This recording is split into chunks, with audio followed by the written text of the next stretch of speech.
महिलांनी तब्येतीची काळजी घेणं म्हणजे फक्त आजार टाळणं नाही, तर संपूर्ण शरीर, मन, भावना आणि हार्मोन्स यांचा समतोल राखणं गरजेचं आहे. महिलांचे शरीर वेगवेगळ्या पद्धतीनं कार्य करतं, जसं की मासिक पाळी, प्रसूती, स्तनपान, हार्मोनल बदल, रजोनिवृत्ती. यामुळे महिलांना आयुष्यभर वेगवेगळ्या शारीरिक गरजा असतात. महिलांनी रोज पाळावयाचे 12 नियम. पहिलं महत्त्वाचं म्हणजे सकाळी 1 ग्लास कोमट पाणी प्या. यामुळे शरीरातील विषारी घटक बाहेर पडतात.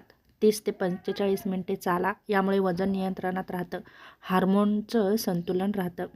दररोज 2 फळे खा. यामुळे रक्तातील हिमोग्लोबिन वाढतं. दूध किंवा तूप किंवा ताक खा. यामुळे कॅल्शियम वाढतं, पचन सुधारतं. 8 ते 10 ग्लास पाणी प्या. यामुळे किडनीचं आरोग्य चांगलं राहतं, त्वचेचं आरोग्य चांगलं राहतं. पुरेशी 7 ते 8 तासाची झोप घ्या. यामुळे मेंदू निरोगी राहतो आणि हार्मोन्स पण योग्यरित्या कार्य करतात. आठवड्यातून 3 वेळा प्रोटीनयुक्त आहार घ्या, जेणेकरून हाडे मजबूत होतात. त्याचप्रमाणे काही इन्फेक्शन होऊ नये यासाठी नेहमी स्वच्छता ठेवा. त्याचप्रमाणे ध्यान आणि प्राणायाम करा. यामुळे मन शांत राहतं, चिंता कमी होते. महिलांनी सर्वाधिक जपावयाचे अवयव. पहिलं महत्त्वाचं म्हणजे कोणत्या अवयवांना समस्या होतात, तर गर्भाशयामध्ये गाठी होतात, PCODचा प्रॉब्लेम येतो, तणाव वाढतो, साखर जास्त खाल्ली तर मधुमेह होतो, स्तनामध्ये गाठी होतात. त्याचप्रमाणे संधिवात होतो. त्याचप्रमाणे हाडेही दुखू लागतात, कॅल्शियम कमी होतं. त्यामुळे सूर्यप्रकाशामध्ये बसला तर कॅल्शियम आणि व्हिटॅमिन D मिळतं. युरिन इन्फेक्शन होतं, यासाठी स्वच्छता ठेवा.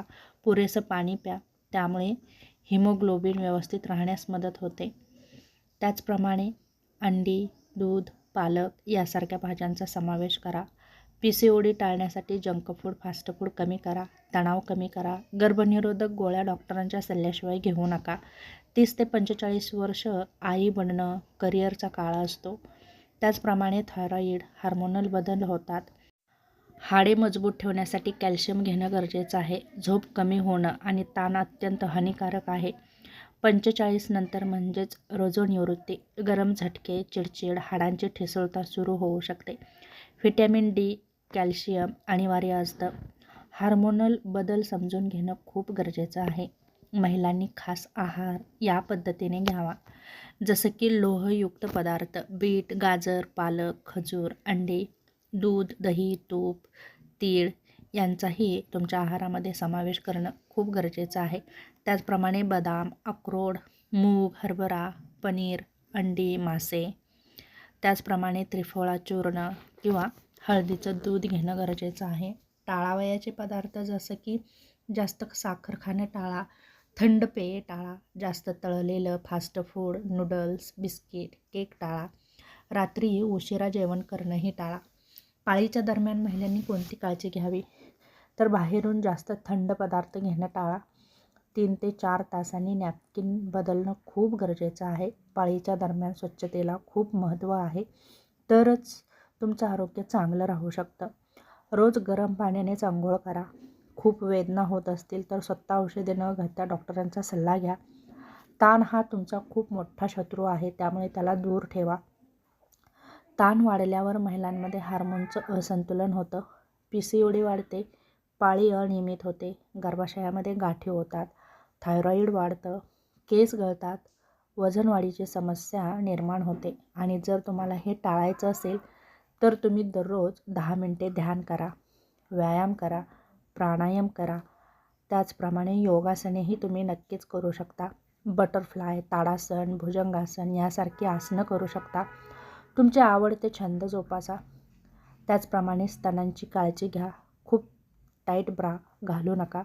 दिवसातून 10 मिनिटे ब्रा काढून आराम करा, अन्यथा स्तनामध्ये गाठी होऊ शकतात आणि त्यामुळे कॅन्सरचा धोकाही वाढू शकतो.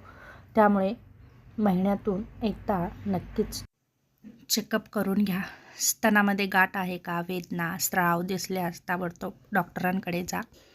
महिलांनी काही टेस्टही करणं गरजेचं आहे, जसं की मोमोग्राफी, सोनोग्राफी, थायरॉईडचे टेस्ट यासारख्या टेस्ट तुम्ही नक्कीच डॉक्टरांच्या सल्ल्याने घेऊ शकता, जेणेकरून तुमचं आरोग्य कसं आहे हे नक्कीच कळेल.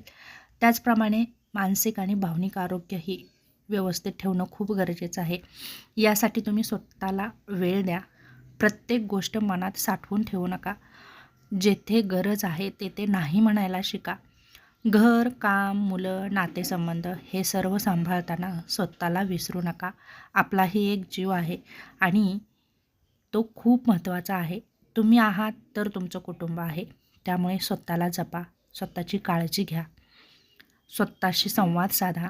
महत्त्वाचं म्हणजे महिला कुटुंबाचा आधारस्तंभ आहे, पण आधार देण्यासाठी स्वतः मजबूत असणं आवश्यक आहे. स्वतःला शेवटी नाही तर पहिल्या क्रमांकावर ठेवा. म्हणजेच पहिलं आरोग्य आणि मग कुटुंब. जर तुम्ही हे सूत्र वापरलं तर तुमचं शरीरही नक्कीच निरोगी राहील, तुमची कार्यक्षमता वाढेल आणि तुमचं कुटुंबही नक्कीच निरोगी राहण्यास मदत होईल. त्यासाठी स्वतःला प्राधान्य